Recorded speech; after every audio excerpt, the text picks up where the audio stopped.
Hello guys, welcome in this video at ang pag-usapan natin sa video na to ay kung paano i-claim yung iyong mga commission from SWA. Okay, paano mo kukunin yung mga kinita mo or mga commissions mo from SWA. Isa kasi ito sa mga madalas na itinatanong ng mga tao. Okay, paano ko ba makukuha yung ano ko dyan, yung commission ko ba dyan? Or makukuha ko ba talaga yung perang kinita ko dyan sa opportunity na yan? Okay, so let's start. Okay, actually napakadali lang naman para i-claim yung iyong commissions. So, pag naging part ka na kasi ng SWA, magkakaroon ka ng website na parang ganito. And then dito sa left side ay may mga menu. So, for example, member ka na. Kailangan mo lang gawin is pumunta dito sa edit profile. Click mo yan. And then dito sa edit profile, makikita mo yung payout detail. Okay? Dito sa payout detail, diyan mo ilalagay kung saan mo gustong matanggap o ma-receive yung iyong mga commissions. So, marami tayong options para ma-claim mo yung iyong commissions. Okay? Ito yung ilan sa mga payout options natin. Through banks, pwedeng BPI, BDO Union Bank, HSBC, pwedeng Globe, GCash, Smart Money.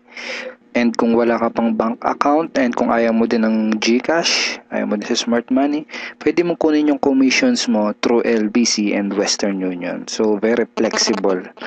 Flexible yung payout natin. And then, isa sa mga kumuntanong, paano ko pag nasa ibang bansa ako? Paano kung OFW ako? Paano ko makukuha yung aking commissions? Pwedeng, ang gamitin mo is through PayPal. Okay? So, free lang naman ng mag-register sa PayPal. Gagawa ka lang ng account dyan. And bali ang mangyayari is SWA will send your commission doon sa PayPal account na gagawin mo.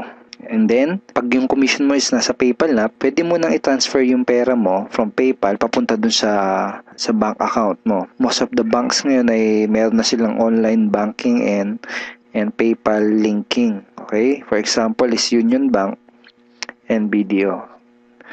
I'm not sure with BPI. Pero most of the banks ngayon is pwede mo nang i-link yung PayPal mo.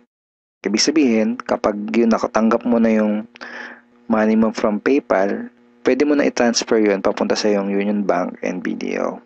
Okay? And another option na ginagawa din na yung karamihang mga OFW nating members, they claim their commission through Western Union. So, para malaman ng mga admins ng SWA kung saan nila ipapadala yung commissions mo, kailangan dito sa payout detail mo naka-indicate kung saan mo gustong ma-receive yung mga commissions. Okay, so ano ang ilalagay mo dyan? Okay, para malaman at para masiguro natin na mapupunta at ma-receive mo yung iyong mga commissions. Okay. Let's say for example, ang napili mong option is bank transfer. Kailangan mo lang ilagay dito sa payout detail ay itong mga information na to. BDO, account name, account number. So, basically, halos yan lang talaga eh. Account name and account number. Ganun din sa Union Bank, sa BPI. Okay? So, paano yan? Lagay mo lang dito sa payout detail ay ganito. BDO. Then, yung account name, sabi natin, Juan de la Cruz. Tapos yung account number. So, I think 9 digit pag sa BDO. So, pag BPI naman, ganun din, lagay mo BPI, yung account name, and then yung account number, kung ano man yun. Okay? So, ganun lang siya. So, ganun din sa Union Bank. Let's say ang napili mo namang payout option is GCash or Smart Money. Kailangan mo lang ilagay kung GCash is yung account number. Pag Smart Money, Smart Money card number. Very simple lang. Kung GCash, lagay mo GCash. Then yung number mo. Parang ganyan. So kung Smart Money naman, lagay mo Smart Money. Tapos yung Smart Money card number mo. Kung ano mang number. I think. Okay? Parang ganyan. Okay, pag sa PayPal naman, ang ilalagay mo lang dun sa dito sa payout detail ay yung email address na ginamit mo pang-register dun sa PayPal account mo. So, yun lang, email lang. Okay? So, kung Western Union naman or LBC, ang details na kailangan mo ilagay doon sa payout detail is yung iyong full name, address, and contact number. So, balik ka ulit dito sa edit profile mo. So, full name. Kung yung nakalagay dito is yung full name mo talaga, hindi mo na kailangan ilagay dito sa payout detail yung full name mo kasi yan na nga full name eh. Pero kung for example hindi full name mo yung ni-register mo nung gumawa ka ng account, you need to put your complete name dito. Ibig sabihin kung ano talaga yung pinaka-complete name mo. So lagay mo muna Western Union. Western, kahit ganyan na lang. Yun. Okay, kahit Western lang, understood na yun eh. And then, lagay mo yung complete name mo. Cruz. Ganyan. Tapos yung address mo, dito mo na ilalagay. Okay? 2, 3. Sabay natin kaya. Ganyan. Tapos yung number mo, dito na lang din. Sabihin natin ganyan. Okay? So, yan. So, ganyan kapag Western Union or LBC. So, sabihin na rin nakapili ka na ng payout option na gusto mo, make sure to click save. Okay? So, ngayon, ipapakita ko sa iyo kung paano ka magre-request ng payout.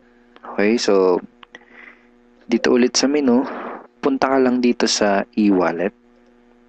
Dito sa e-wallet, makikita mo kung magkano yung remaining balance mo. So, in this example, itong account na to is may remaining $250. So, in dollars yung makikita mo dyan. Then, pili ka lang dito sa transaction type. Ito.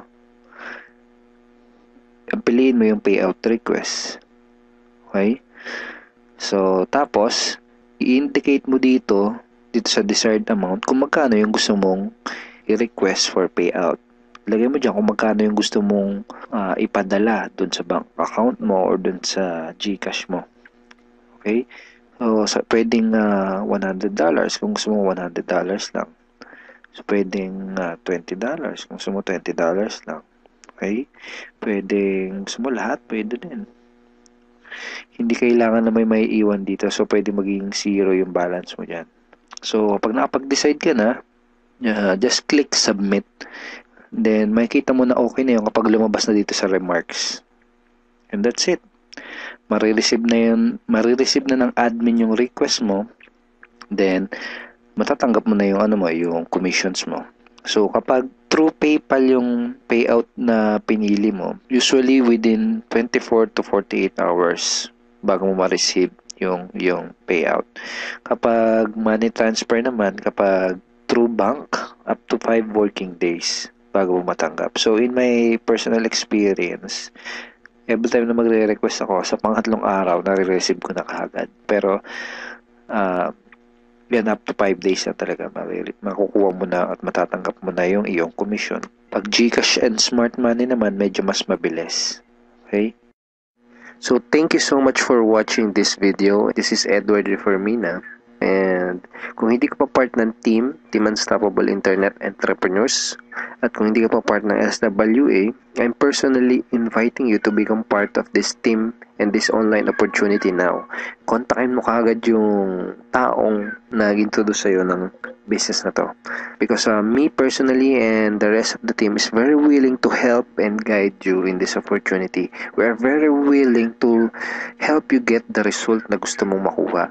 Okay? We will help you, we will guide you na ma-achieve mo yung mga goals na gusto mo. Just to show you our commitment in helping you, we have exclusive trainings na ginawa na hinanda para sa'yo para magawa mo yung business ng tama, para magkapagsimula ka ng maayos sa business na to, para hindi ka maiwan mag-isa. Okay? And part din ng commitment namin na tulungan ka sa negosyo na to is we provide you with the exclusive tools na mga gamit mo para magawa mo to ng negosyo na to na mas madali at mas mabilis.